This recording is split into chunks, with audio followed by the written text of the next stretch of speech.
இன்றைய தினம் வாசிக்க வேண்டிய வேத பகுதி சங்கீதம் 36. துன்மார்க்கனுடைய துரோக பேச்சு என் உள்ளத்திற்கு தெரியும். அவன் கண்களுக்கு முன் தெய்வ பயம் இல்லை. அவன் தன் அக்கிரமம் அருவருப்பானதென்று காணப்படும் அளவும் தன் பார்வைக்கேற்றபடி தனக்குத்தானே இச்சகம் பேசுகிறான்.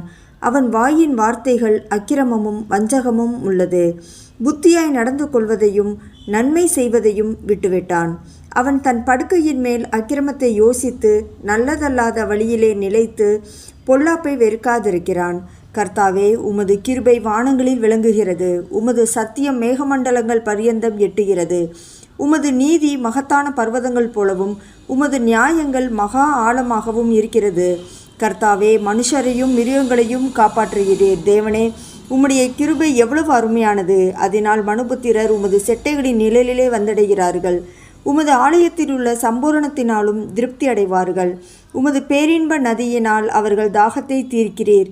ஜீவ ஊற்று உம்மிடத்தில் இருக்கிறது. உம்முடைய வெளிச்சத்திலே வெளிச்சம் காண்கிறோம். உம்மை அறிந்தவர்கள் மேல் உமது கிருபையையும் செம்மையான இருதயம் உள்ளவர்கள் மேல் உமது நீதியையும் பாராட்டி அருளும். பெருமைக்காரரின் கால் என் மேல் வராமலும் துன்மார்க்கருடைய கை என்னை பறக்கடியாமலும் இருப்பதாக. அதோ, அக்கிரமக்காரர் விழுந்தார்கள், எழுந்திருக்க மாட்டாமல் தள்ளுண்டு போனார்கள். ஆமென்.